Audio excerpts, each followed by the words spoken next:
Dan saya tidak sedang berbicara tentang open dan full access kepada common church. Saya ingat dulu waktu awal-awal saya kuliah, kebetulan oleh anugerah Tuhan saya bisa memperoleh kesempatan untuk saya kuliah di luar negeri.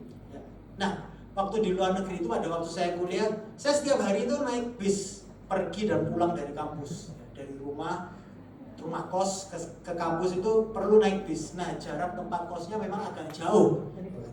Dari sekolah ke tempat kos itu cukup jauh sehingga bis yang saya naiki saya harus naik 2 kali ganti bis. Yang artinya saya harus bayar uang transportasi itu kan 4 kali pulang pergi, 2 kali ganti bis, jadi bayar 4 kali ongkos naik bis setiap hari pulang pergi kampus. Nah, saya jujur lupa berapa angka yang saya harus bayar, nominalnya berapa. Tapi saya yang ingat adalah perasaan pada waktu itu sayang banget ngeluarin uang untuk bayar naik bis di luar negeri. Karena bandingan saya, meskipun dulu saya juga kadang ke sekolah diantarkan supir, tapi seringkali juga waktu pulang sekolah waktu SMP itu, kalau pulang sekolah kan naik mikrolet, ya kan? Naik ojek, zaman dulu belum ada Gojek. Mikrolet zaman dulu kan murah banget dibandingkan sama-sama transportasi umum, tapi kalau sudah di luar negeri itu harganya sangat amat jauh. Jadi saya ingat perasaan sayang banget ngeluarin uang hanya untuk transportasi bis 4 kali tiap hari. Nah, suatu hari itu rutin saya lakukan, tapi suatu hari saya naik bis untuk pulang sekolah seperti biasa, tapi sewaktu mau membayar kan biasanya waktu masuk bis itu langsung bayar. Nah, suatu hari waktu saya naik bis seperti biasa, tiba-tiba kayak supirnya itu kayak kasih gesture, kalau bahasa Inggris, you are free to go, just go. Saya bingung kan, what? Jadi saya diem aja, nggak mau bayar, tapi sebenarnya gini, cepet, supirnya kayak go, yang ada di belakangmu banyak, hurry up, masuk aja.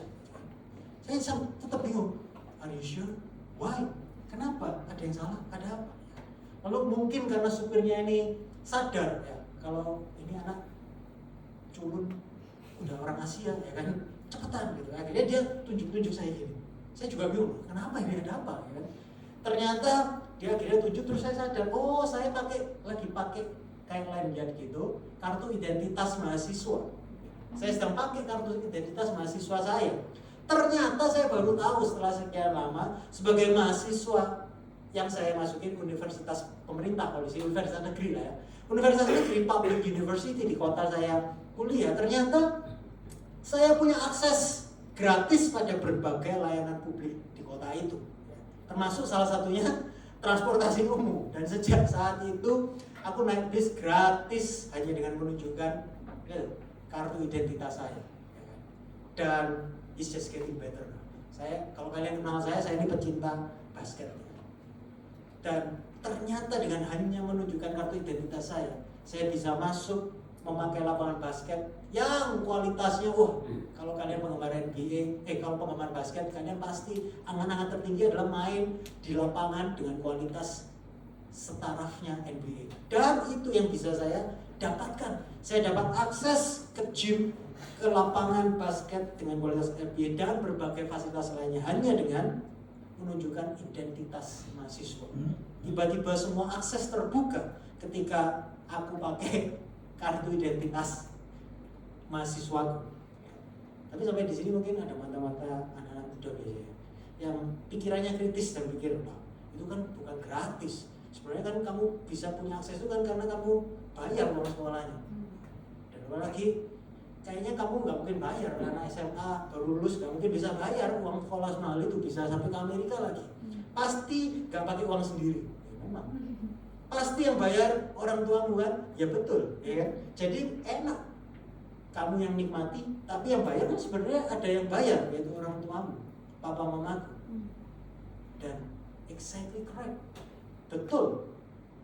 Akses kemudahan yang saya nikmati ketika saya membawa dan memakai kartu identitas mahasiswa saya adalah karena ada orang lain yang membayar untuk saya. Orang tua saya berkorban banyak. Saya tahu orang tua saya bukan orang yang berkelimpahan, dia berkorban banyak untuk bisa menyekolahkan saya. Karena ada orang tua saya membayarnya untuk saya bisa menikmati berbagai fasilitas hanya dengan menunjukkan kartu identitas mahasiswa saya. Nah, kenapa saya ceritakan ini di siang hari di khotbah pertama ibadah Common Church? Karena saya mau kita semua mengerti dan menghidupi kebenaran ini. Gak peduli kalian yang datang pada siang hari ini adalah orang yang baru ingin mengenal tentang Kristus, tentang kekristenan, atau kalian adalah orang yang baru menjadi seorang Kristen, ataupun ada dari kalian yang memang sudah lama menjadi orang Kristen. Kebenaran adalah kekristenan bukanlah tentang usaha kita untuk membeli keselamatan dan perkenanan Tuhan melalui usaha kita sendiri. Kekristenan juga bukanlah tentang perlombaan untuk mendapatkan penerimaan Allah atau usaha membenarkan diri sendiri di hadapan Allah melalui kebaikan, kegigihan, kemampuan, ketaatan diri sendiri, performa kita sendiri. No, tetapi kekristenan adalah tentang kabar baik bahwa ada seseorang yang mau dan rela membayar harga apa yang kita tidak akan pernah mampu untuk bisa bayar, supaya agar kita ini bisa beroleh akses, open and full akses kembali kepada Allah. Dan nama pribadi yang membayar itu untuk kalian dan saya adalah Yesus Kristus. Dan itulah yang tadi kita baca di ayat bacaan kita di ayat 19-21. Jadi saudara-saudara, oleh darah Yesus kita sekarang penuh keberanian apa? Dapat masuk ke dalam tempat kudus. Karena ia telah membuka jalan yang baru dan yang hidup bagi kita melalui tabir, yaitu dirinya sendiri. Dan kita, semua kita orang percaya, mempunyai seorang imam besar sebagai kepala rumah Allah. Kepada kita sekarang ini punya akses tidak hanya kepada hanya menikmati fasilitas-fasilitas yang Tuhan bisa berikan, tidak hanya akses kepada berkat-berkat Tuhan, tetapi yang utama dan terutama adalah kita ini beroleh akses kepada Tuhan sendiri. Let me put in the context untuk kita dapat mengerti signifikansi ayat ini. Kita yang hidup di abad sekarang ini mungkin membaca ayat ini bisa asal lalu saja. Tapi ketika ayat ini diberitakan, dibaca oleh orang Yahudi abad pertama yang membaca ini, itu seperti sebuah mind blowing. Kenapa? Karena ayat ini ditulis kepada orang Yahudi yang punya adat kebiasaan selama ribuan tahun. Mereka diajarkan untuk tidak pernah memasuki tempat kudus. Nggak bisa beribadah seperti kalian dan saya sekarang ini. Kenapa? Karena hanya imam besar yang punya akses untuk dapat masuk ke tempat kudus, berjumpa dengan Tuhan. Hanya imam besar saja. Bahkan imam besar ini hanya diizinkan masuk ke tempat kudus itu 1 tahun sekali. 1 tahun. Mereka mau masuk ke tempat kudus itu tiap hari gak bisa. Seminggu sekali gak bisa. Tempat 1 kali setahun. Dan imam besar itu harus masuk dengan sangat hati-hati. Jika ia masuk dengan salah, ya, ia akan mati di tempat. Kalau kalian baca nanti kitab imamat, bahkan mereka itu di jubahnya itu kayak waktu masuk ke tempat maha kudus itu, mereka dikasih tali. Supaya apa?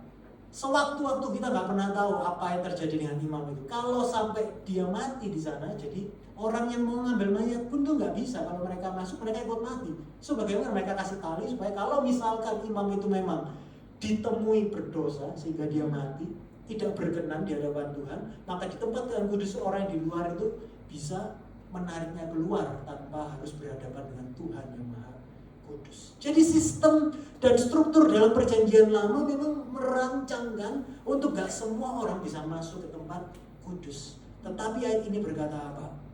Justru penulis kitab Ibrani menuliskan dengan kepastian, memberikan kepada kita semangat untuk kita memiliki keberanian untuk mengatakan bahwa saat ini kita memiliki keyakinan untuk kita dapat masuk ke tempat kudus dan kita tidak akan mati, kita akan diterima open and full access. Berarti sekarang kita memiliki open and full access kepada Tuhan. Kalau dalam perjanjian lama hanya imam besar, tetapi sekarang setiap orang percaya memiliki akses kehadiran Tuhan setiap saat. Dan mungkin kita take it for granted ibadah tiap minggu ya.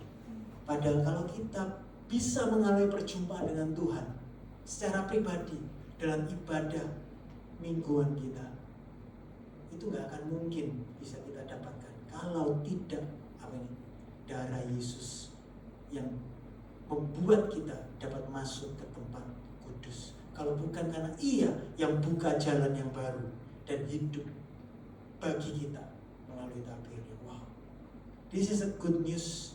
Sekarang tidak ada lagi yang menghalangi kita untuk berjumpa dengan Allah. Kenapa? Karena Yesus, kita punya akses kepada Tuhan sendiri. Kita punya akses ke hadirat Allah. Karena kita punya imam besar yang sempurna, yang pengorbanannya sempurna.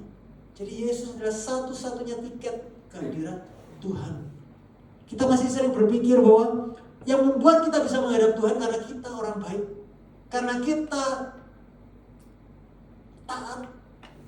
Karena kita mengandalkan apa yang kita pikir itu berkenan ke hadapan Tuhan. Tapi firman Tuhan pada siang hari ini, biasanya malam soalnya bapaknya. Siang hari ini dikatakan oleh darah Yesus lah kita ini sekarang dapat masuk ke tempat kudus. Wow. Dan tugas gereja, saya percaya seharusnya adalah mengumandangkan kabar baik ini setiap minggu, bahwa kita perlu diingatkan tentang kabar baik ini yang kita kenal dengan Injil. Kita diselamatkan karena kabar baik ini, karena Injil inilah. Kita juga ditopang karena Injil, dan sekarang kita juga hidup berdasarkan apa? Identitas kita yang diberikan oleh Yesus. Kita ini hidup karena ada seseorang yang memberikan kepada kita. Saya bisa menikmati berbagai akses itu. Kenapa? Karena ada orang yang memberikan kepada saya akses. Ada orang yang membayar uang sekolah saya sehingga saya punya kartu mahasiswa yang membuat saya bisa mempunyai akses kepada berbagai macam fasilitas. Same thing. Kalian kalau bisa berjumpa dengan Tuhan, kalau kalian bisa menikmati kebaikan Tuhan, itu karena ada Yesus yang sudah membukakan akses kepada kalian dan saya, memberikan identitas. Siapa identitas kita? Bahwa identitas kita adalah manusia baru dalam Kristus. Kita adalah bait Roh Kudus. Kita adalah warga kerajaan surga. Kita adalah umat pilihan Allah. Kita adalah sahabat Allah. Kita adalah anak Allah. Dan semua identitas ini bukan kita capai, tapi kita dapatkan. Wajah-wajahnya tidak percaya. Dan memang itu masalahnya. Karena kita hidup di dunia yang menuntut kita untuk kita ini mencapai identitas, untuk kita ini meraih identitas kita. Siapa saya? Adalah hasil kerja usaha. Akulah penentu masa depanku. I am decided by me. Bukankah itu suara-suara narasi budaya sekarang? Itu yang membuat kita susah untuk menerima bahwa identitas kita dalam Kristus itu tidak dicapai tetapi diberikan. Ini juga ada alasan mengapa kita sering gagal menghidupi identitas kita sebagai ciptaan yang baru. Kita gagal bukan karena Tuhan yang gagal, bukan karena janjinya yang gagal, tapi kita gagal karena kita terus ingin mencapai, terus ingin berusaha, bukannya kita menerima identitas yang Tuhan berikan. Tapi pada siang hari ini saya mau kita mengawali dengan kita bisa beribadah kepada Tuhan karena Tuhan sendiri yang sudah buka akses kepada Dia sendiri. Amin.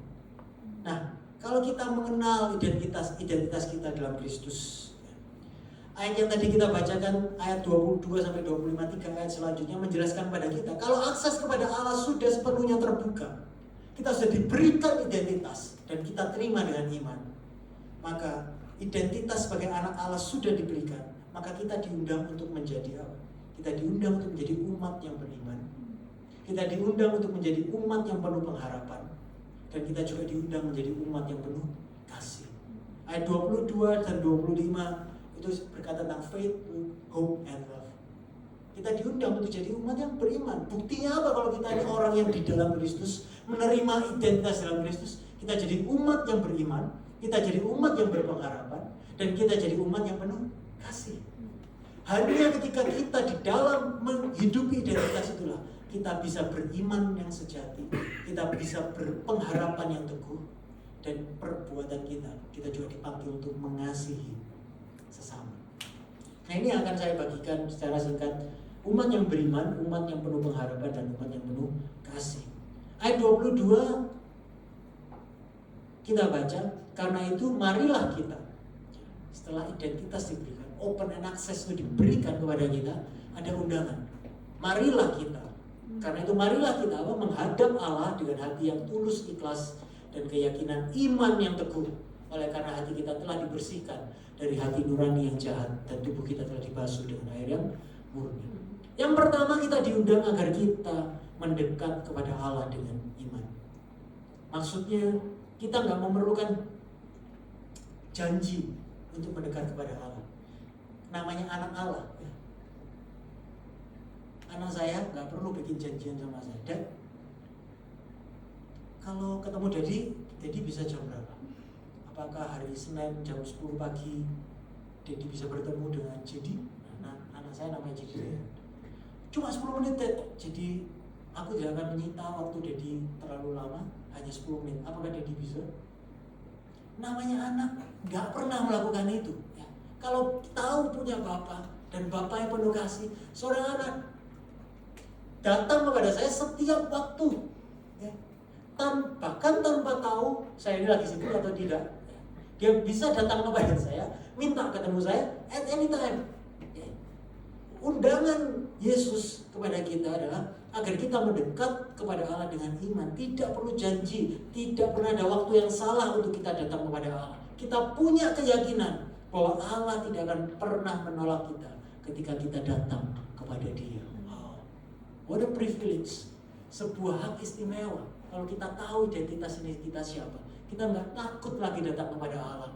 Justru kita tahu siapa kita, siapa Tuhan. Itu memberikan kita kebebasan. Karena kita tahu kita tidak akan pernah ditolak Allah ketika kita datang kepadanya. Baik dalam doa, baik dalam kita berkomunikasi dengan Dia, berkeluh kesah dengan Dia, meluapkan apa yang menjadi kegalauan kita. We know that God, Tuhan kita, pasti menerima kita. Wow. Dan keyakinan iman yang teguh. Katakan keyakinan. Keyakinan di sini bukan terletak pada kekuatan iman kita, tapi pada objek iman kita. Keyakinan itu bukanlah sebuah perasaan subjektif, tapi perasaan objektif. Apa itu artinya?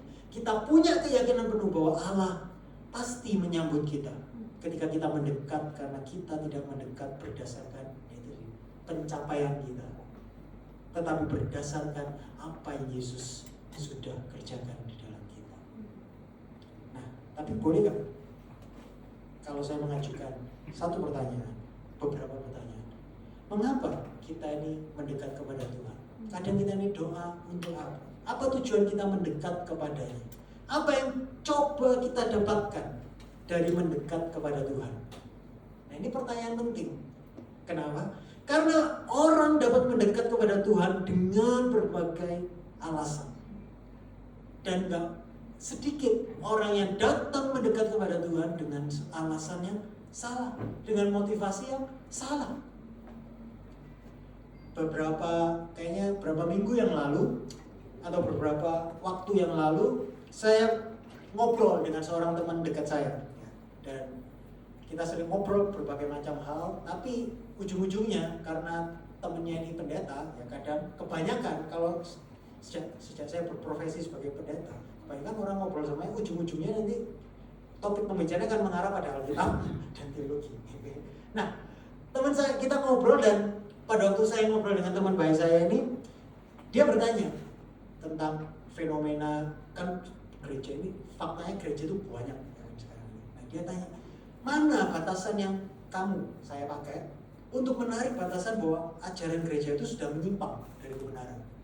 Di tengah banyaknya, kita percaya kita satu tubuh Kristus, tapi gak menutup kemungkinan bahwa ada gereja yang menyimpang dari kebenaran. Dan saya antusias menjelaskan, dan saya jelaskan berbagai macam, dan pada waktu itu ada satu yang saya jelas berkata pada dia. Tapi satu yang jelas, yang menyimpang dari kebenaran adalah kalau gereja itu mengajarkan tentang prosperity gospel, Injil kemakmuran. Adalah salah satu ajaran yang jelas-jelas menyimpang. Tapi dia setuju, tapi dia mengajukan pertanyaan yang sangat bagus. Yang waktu itu, wah betul juga. Dia bertanya begini pada saya, bagaimana kalau ada orang yang di gereja yang menyimpang itu, tapi dia menjadi lebih dekat dengan Tuhan, menjadi lebih dekat melalui ajaran yang meskipun menurutmu salah, tapi dia bilang dia menjadi lebih dekat dengan Tuhan. Wah, good question. Dan saya menjawab, menjadi lebih dekat dengan Tuhan itu tidak bisa jadi ukuran. Karena banyak orang menjadi lebih dekat dengan Tuhan, tapi bukan karena Tuhan. Maksudnya, mereka mendekat kepada Tuhan karena mereka menginginkan sesuatu dari Tuhan saja. Ingat saja. Jadi yang mereka inginkan bukan Tuhan, tetapi apa yang dapat Tuhan berikan kepada mereka saja. Gak salah kita meminta pertolongan Tuhan. Kalau ada yang sakit, minta tolong disembuhkan. Ya karena Tuhan kita tabib yang ajaib, makanya kita minta tolong. Kita kesusahan, Tuhan tolong bukakan pintu berkat-Mu. Salah? Ya tidak. Tetapi yang salah kalau kita mendekat kepada Tuhan hanya untuk mencari itu saja, tapi tidak pernah mencari pemberi berkatnya, tidak mencari Tuhan. Mereka hanya menggunakan Tuhan untuk mendapatkan apa yang mereka inginkan. Jadi mengapa kita mendekat kepada Tuhan? Menjadi pertanyaan saya pada siang hari kepada Bapak, Ibu, saudara-saudara, teman-teman yang saya kasih dalam Kristus. Kenapa kalian mendekat kepada Tuhan? Injil Yesus Kristus tidak terutama tentang apa yang kita bisa dapatkan dari Tuhan. Puji Tuhan, ada pengampunan dosa. Puji Tuhan ada pengangkatan ke dalam keluarganya. Puji Tuhan ada warisan kekal di masa depan. Tapi tujuan dari semua karunia ini adalah agar kita mendekat kepada Tuhan. Dengerin saya, untuk mendapatkan Tuhan saja. Saya khawatir kalau kalian tidak mendambakan Tuhan ketika kalian mendekat kepada Tuhan, nanti di surga kalian akan kecewa. Karena di surga kemuliaan yang besar adalah pribadi Tuhan sendiri, bukan berkat-berkatnya.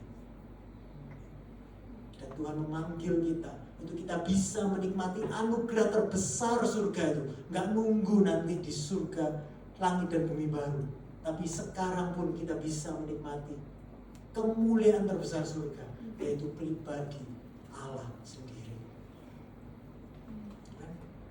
Semua akses sudah terbuka kepada Allah yang Kristus kerjakan adalah untuk memungkinkan kita mendapatkan pribadi Tuhan sendiri. Yang kedua, umat yang penuh pengharapan. Yang kedua, kita diundang untuk hidup di dalam pengharapan. Marilah kita teguh berpegang pada pengakuan tentang pengharapan kita, sebab Ia menjanjikannya setia. Yang kedua, kita diundang untuk hidup dalam pengharapan. Dalam konteks ayat ini, pengharapan itu berarti berpegang teguh pada pengakuan bahwa Yesus Kristus adalah Tuhan. Dan ini gak mudah sama sekali. Kembali lagi kepada konteks ayat ini, kitab Ibrani ditulis untuk orang-orang Kristen, Yahudi yang sedang berjuang mengikuti Yesus. Mereka convert dari ajaran Yahudi, mereka percaya kepada Kristus. Tapi mereka mengalami apa? Aniaya. Mereka ditinggalkan, dikucilkan. Keluarga Yahudi mereka yang tidak percaya kepada Kristus menista mereka, membuang mereka karena kepercayaan baru mereka. Orang yang non-Yahudi, orang-orang Romawi gak mau menerima mereka karena mereka menolak untuk menyembah dan mempersembahkan korban pada kaisar. Jadi mereka dikucilkan. Mereka punya iman kepada Kristus, tapi kehidupan mereka bukan tambah baik, tapi justru tambah sengsara. Nah, kembali lagi, ini enggak, prosperity gospel kan tidak sesuai dengan apa yang firman Tuhan. Ikut Tuhan belum tentu hidup kita jadi lebih baik, tapi ikut Tuhan pasti kita mendapatkan yang terbaik, yaitu pribadi Allah sendiri. Nah, pada waktu itu orang-orang Yahudi ini menghadapi pergumulan yang sangat amat luar biasa. Karena itulah orang Yahudi yang bertobat menjadi Kristen, mereka kehilangan kehormatan, mereka kehilangan status di mata masyarakat pada waktu itu. Mereka menemukan bahwa mengikuti Yesus itu mahal harganya. Dan ini gak hanya berlaku bagi jemaat Yahudi di kitab Ibrani ini, tapi bagi kita di zaman sekarang ini. Kita hidup di dalam budaya semakin memusuhi kekristenan. Benar gak? Kita sering semakin kalian giat, semakin kalian tertanam dalam Kristus, Kalian akan, jangan heran kalau kalian akan disebut sebagai orang-orang yang fanatik atau orang-orang yang kolot. Karena apa? Berpegang teguh pada kebenaran firman Tuhan yang seringkali itu sangat berlawanan dengan apa yang budaya katakan kepada kita. Salah satu contoh kalau kita anak-anak muda, firman Tuhan menentang LGBTQ. Tetapi faktanya sekarang LGBTQ dianggap sebagai sesuatu yang normal. Bahkan orang yang menentang itu dianggap sebagai tidak ada kasih.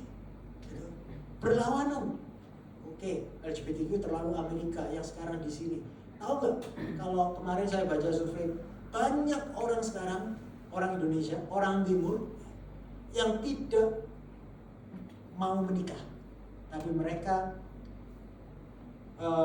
hidup bersama. Ya, kalau zaman dulu kita kenalnya pakai bahasa kumpul kebo. Ya.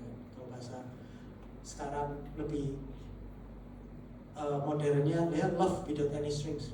Aku nggak merugikan kamu, kamu juga mau, ya yuk kita sama-sama. Without any string. Tapi kita adalah orang yang teguh bahwa loh, kita ini dipersatukan oleh pernikahannya kudus. Intinya adalah akan semakin sulit untuk mengikuti Yesus di zaman ini. Bahkan Alkitab saya mengatakan di zaman yang menjelang semakin akhir ini, bukan yang kita sebagai orang Kristen semakin mudah, tapi akan semakin susah. Mengikuti Yesus itu mahal harganya. Tetapi ayat 23 yang kita baca ini seakan berkata kepada kita, pegang teguh pengharapanmu. Jangan goyah, jangan kompromi, berdiri teguh apapun harganya. Jadi saksi Yesus, meskipun mungkin itu membahayakan diri kita. Tapi ini bukan sekedar kalimat motivasi. Karena ada alasan kuat mengapa kita dapat berpegang teguh pada pengakuan pengharapan kita. Kuncinya di mana? Harapan orang Kristen bukanlah harapan kosong, tetapi harapan yang pasti. Karena definisi harapan dalam Alkitab mengandung gagasan tentang kepastian. Harapan Alkitab bukanlah sesuatu yang kita harapkan terjadi. Kayak kalau bahasa Inggris kan, I hope I can go to. I hope I can go to vacation.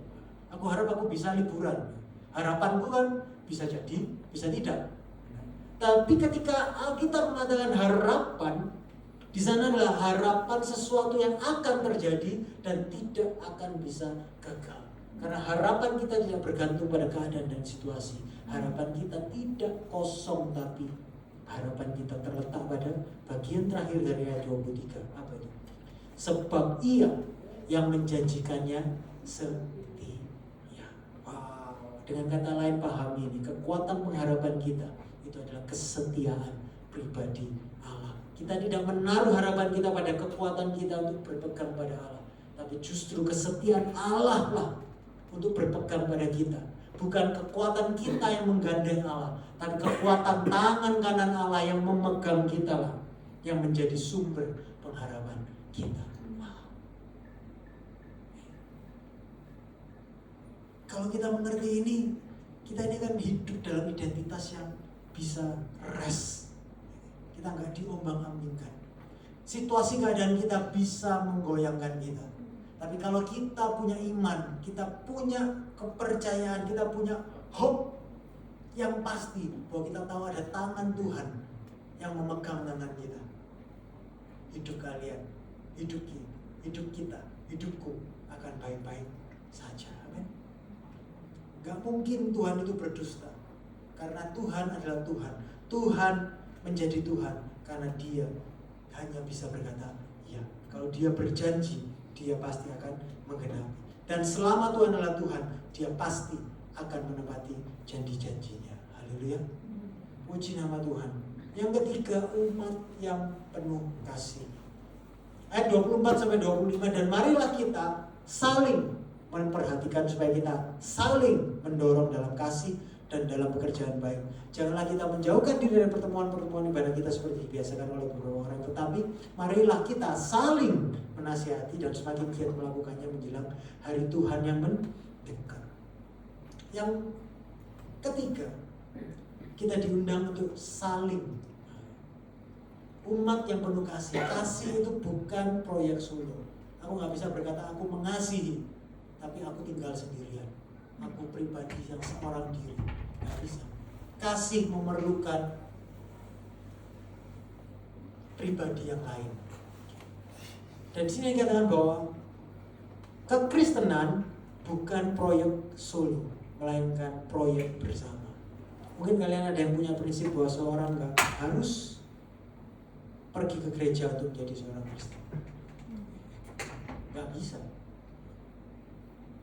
Karena kita diundang bukan hanya untuk beriman dan berharap, tapi kita juga diundang untuk mengasihi dalam konteks komunitas. Umat Kristen adalah orang yang hidup, umat yang hidup dengan berkomunitas.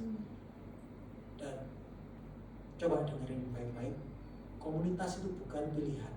Yang saya maksud dengan komunitas bukan sekedar kita datang ke gereja, tapi sesuai yang konteks penulis Ibrani ini, bahwa kita tidak boleh mengabaikan pertemuan bersama. Dia mengatakan jangan mengabaikan pertemuan-pertemuan ibadah kita. Yang ada di pikirannya bukan sekedar datang ibadah tiap hari Minggu, tapi kita diperintahkan untuk memperhatikan, saling memperhatikan, saling mendorong untuk mengasihi dan melakukan pekerjaan baik, dan saling menasehati. Untuk bisa melakukan semua saling ini, dibutuhkan komunitas orang lain, untuk kita dapat saling mengenal dan saling dikenal. Komunitas yang dikatakan komunitas Injil adalah tempat orang-orang berdosa menjalani hidup bersama. Dan ketika kalian mendengar aku ngomong mungkin saling mengenal dan dikenal, wah, gak nyaman. Benar. Karena itu berarti akan ada banyak kesalahpahaman, akan banyak konflik. Semuanya dapat atau akan menjadi buruk dan berantakan. Tapi faktanya dalam semuanya itu, justru memang rancangan Tuhan di dalam komunitas itu, kita dibentuk menjadi dewasa dalam Kristus Tuhan. Dan Tuhan dapat membentuk kita melalui banyak hal. Memang faktanya banyak hal, gak tentu dengan satu cara ini. Tapi salah satu cara utama Tuhan membentuk kita adalah melalui komunitas. Saya suka apa yang dikatakan C.S. Lewis. Dia menyimpulkan dengan sangat baik.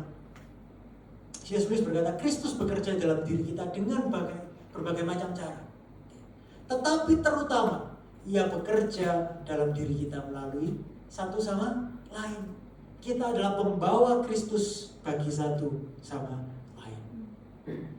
So let me repeat one more time. Bertumbuh dalam Kristus tidak bisa dan tidak dimaksudkan menjadi sebuah proyek individu, tapi sebuah proyek komunitas. Yang artinya ketika kita pergi ke gereja atau life group, kita tidak hanya datang untuk menerima, oke, aku bisa dapat apa, tetapi juga untuk melayani satu sama lain. Karena memang diciptakan seperti itu. Nah, hal terakhir, sekarang bahas ada 4 karakteristik sebuah komunitas Injil yang diambil dari ayat 24 dan 25. Dikatakan kita diundang untuk apa? Saling memperhatikan, berpikir secara aktif tentang bagaimana membantu sesama bertumbuh dalam Kristus. Artinya saling memperhatikan itu, kita pikir, aku bisa bantu apa?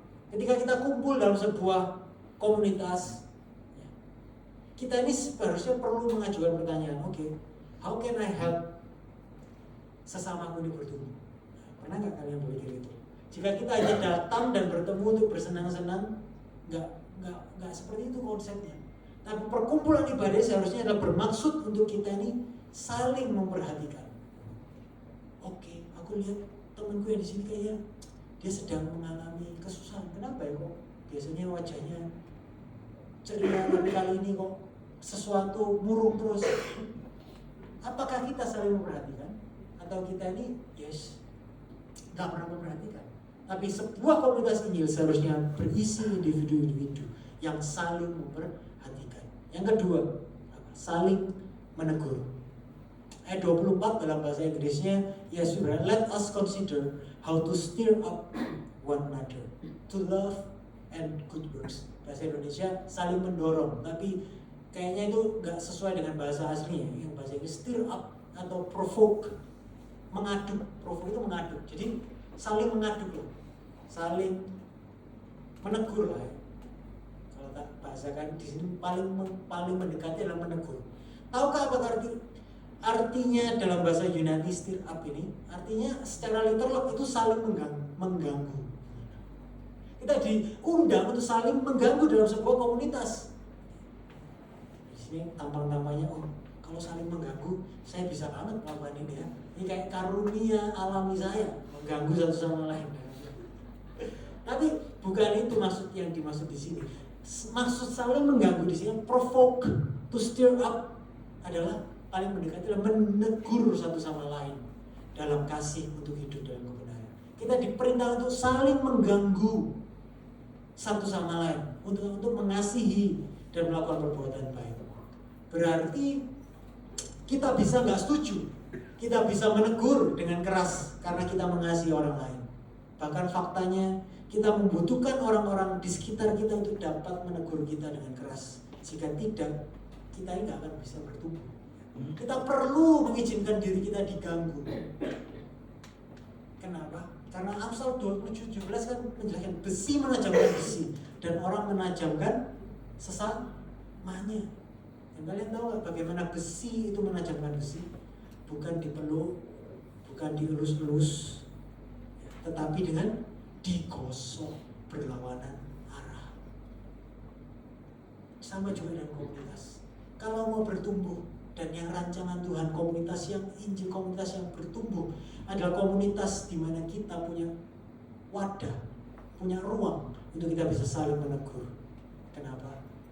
Karena kalau boleh jujur, bukankah kita semua punya banyak blind spot, titik buta bahasa Indonesianya, blind spot terhadap dosa-dosa kita. Kita pikir kita sudah tahu semuanya tentang kelemahan-kelemahanku, kelemahan-kelemahan kita. Ibarat kita naik mobil, namanya blind spot. Nah, karena kita punya kaca spion kanan, kiri, sama tengah, bahkan sekarang punya layar. Tetapi ada blind spot di mana kita pikir kita punya akses semua, tapi ada blind spot. Sama manusia pun juga kita punya blind spot di mana kita sendiri nggak dapat melihat kelemahan kita. Siapa yang bisa melihat? Kita butuh orang lain untuk berjalan di samping dan menegur kita tentang blind spot kita. Kita butuh orang untuk bisa memberitahu kita bahwa kita ini sedang nggak berjalan di relnya Tuhan. Kita ini sedang menyimpang dari iman percaya kita.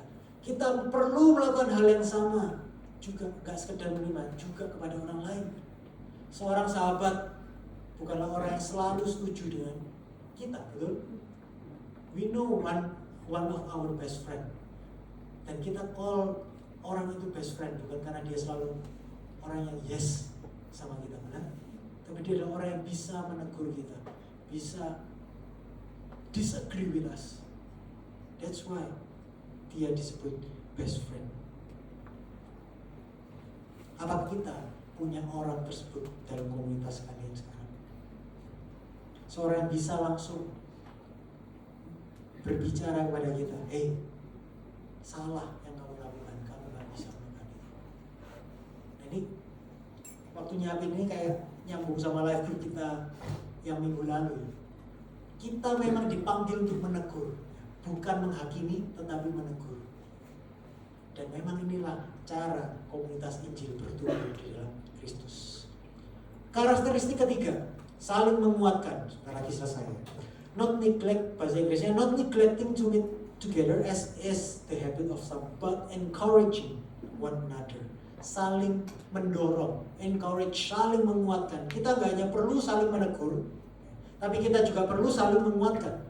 Dan dalam bahasa aslinya makna encourage ini adalah mendorong, dan kata dorong secara literal artinya berjalan bersama, membersamai.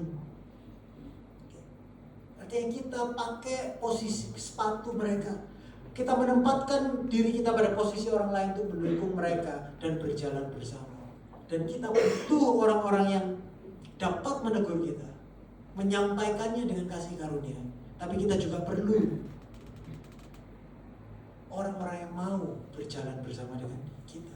Kita butuh konfrontasi, tapi kita juga butuh pembersamaan. Kita nggak dapat mengalami hanya konfrontasi tanpa dibersamai, tapi kita juga nggak hanya dapat membersamai tanpa konfrontasi. Dan seringkali komunitas akan tension dalam dua ini. Ada yang selalu membersamai tanpa tidak memberikan konfrontasi, akhirnya semakin menyimpang. Ada juga yang selalu konfrontasi terus, akhirnya sakit hati. Wah, ini kok begini tanpa dibersamai. Komunitas Injil karakter adalah both. Kita bisa konfront, tapi kita juga dipanggil untuk membersamai. Dan itulah yang sehat. Dari ketiga ini saja, kalau boleh jujur, kita memang gak bisa menjadi seorang Kristen ninja. Kristen ninja ada di gereja, tapi nggak seorang pun tahu siapa kita. Kenapa? Karena kita datang saat kebaktian mulai dan langsung pergi saat kebaktian berakhir. Partisipasi kalian tuh sangat penting. Orang-orang di sekitar kalian membutuhkan kalian, sama seperti kita juga membutuhkan semuanya. Dan dia memang gak mudah dan out of comfort zone. Kita suka gagasan untuk mengasihi sesama, kita suka gagasan untuk membersamai, tetapi ketika waktunya untuk melakukannya, gak semuanya sanggup. Karena memang gak nyaman, karena memang sulit. Mengasihi itu butuh waktu, membersamai itu butuh tenaga, membersamai itu butuh biaya, membersamai dan mengkonfrontasi itu menyayat-nyayat hati juga, capek deh.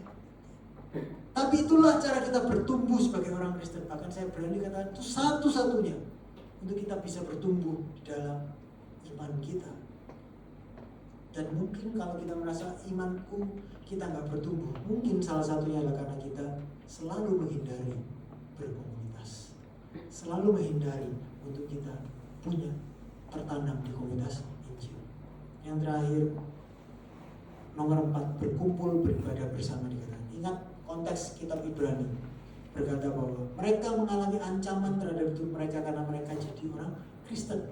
Justru ketika mereka jadi orang Kristen, ketika mereka menerima Yesus sebagai Tuhan dan Juru Selamat, mereka justru semakin tertekan. Akan lebih mudah untuk mereka itu merahasiakan iman mereka, akan lebih mudah untuk mereka itu ibadah online, meskipun zaman itu gak ada online ya. Akan lebih mudah mereka gak datang beribadah. Tetapi karena komunitas ibadah itu penting, penulis Ibrani mengatakan bahwa jangan kalian meninggalkan pertemuan-pertemuan ibadah. Justru dianjurkan menjelang hari Tuhan semakin mendekat. Menjelang hari Tuhan semakin dekat, justru usahakanlah untuk kalian tidak melalaikan kegiatan ibadah kalian. Wow. Justru menjadi dorongan rohani untuk semakin berkumpul bersama lebih banyak hari. Dan kalau nasihat ini diberikan pada abad pertama, dikatakan menjelang hari Tuhan yang semakin mendekat, apalagi 2025 tahun setelah firman Tuhan ini diberitakan, justru kita ini semakin dekat menjelang hari Tuhan. Bukankah teriakan ayat 25 ini semakin keras sebenarnya harus kita dengarkan dan kita lakukan untuk kita tidak semakin lalai dalam kegiatan ibadah kita, tapi justru kita semakin terdorong untuk kita berkumpul bersama dalam sebuah komunitas Injil. Di zaman kita hidup sekarang, saya nggak menyangkali fakta bahwa memang kita dapat dengan mudah oke, aku ibadah, tapi yang penting kan khotbahnya, yang penting kan khotbahnya, dan khotbah yang lebih baik yang berpusat pada Injil kan ada di mana-mana, apalagi sekarang zaman online. Yes, kita banyak bisa menemukan khotbah yang lebih baik yang berpusat pada Injil secara online. Banyak yang gereja-gereja yang lebih baik yang berpusat pada Injil, yang menawarkan live streaming dan lain sebagainya. Kita mudah mengaksesnya, tapi faktanya itu nggak akan pernah cukup dan memang tidak diciptakan untuk kita dipuaskan. Kita cukup hanya untuk beribadah secara online, tidak ada pertemuan secara fisik. Kita membutuhkan lebih dari sekedar perjumpaan online untuk bertumbuh dalam perjalanan kita bersama Tuhan. Kita sangat membutuhkan satu sama lain. Let me repeat, kita butuh sama lain untuk memperhatikan, untuk menegur, untuk menguatkan, membersamai, Kita butuh semuanya. Dan Alkitab dengan jelas mengatakan bahwa kita harus benar-benar memprioritaskan pertemuan-pertemuan ibadah kita. Karena yang dipertaruhkan dalam mengabaikan pertemuan ibadah bukan hanya kehadiran kita, bukan jemaat yang kuantitasnya jadi sedikit, no, bukan itu, tapi iman kalian kepada Kristus. Kita sangat butuh satu sama lain untuk kita berkembang dalam kehidupan Kristen kita. So, inilah 4 karakter komunitas Injil. Dan saya akan tutup, saya sudah selesai dan kita akan masuk dalam perjamuan kudus. Membangun komunitas Kristen yang sehat, yang seperti karakter Injil ini, nggak mudah, sulit, bahkan mustahil kayaknya. Membangun komunitas ini membutuhkan banyak kerja keras dan rasa sakit. Bagaimana kita bisa melakukannya? Dari mana kita punya kekuatan untuk saling mengasihi ketika kita tahu rekan-rekan sesama mungkin dalam komunitas ini yang masih baru, atau kalian bisa membayangkan komunitas kalian yang lama. Susah, gak mau aku bersamai mereka. Sudah tak tegur, tapi justru aku yang disakiti. Susah, mustahil. Tapi justru itulah sebabnya kitab Ibrani, ayat yang tadi kita baca, mengawalinya dengan memberitahu kita apa? Untuk kita mendekat kepada Allah. Kita perlu mengingat bahwa kita ini sudah dan telah diundang untuk memasuki hadirat Allah. Artinya apa? Kita ini terlebih dahulu sudah diundang Tuhan dan diberikan akses yang terbuka untuk kita masuk ke dalam inner circle-nya Tuhan, lingkaran terdalam Tuhan, inner circle-nya Tuhan. Dan tahukah kalian bahwa salah satu motivasi utama hati manusia adalah keinginan untuk selalu diterima di lingkaran dalam suatu kelompok yang kita kagumi, yang kita anggap penting, yang kita kasihi. Kita selalu ingin selalu diterima di kelompok terdalam itu, inner circle itu. I don't know who's your inner circle.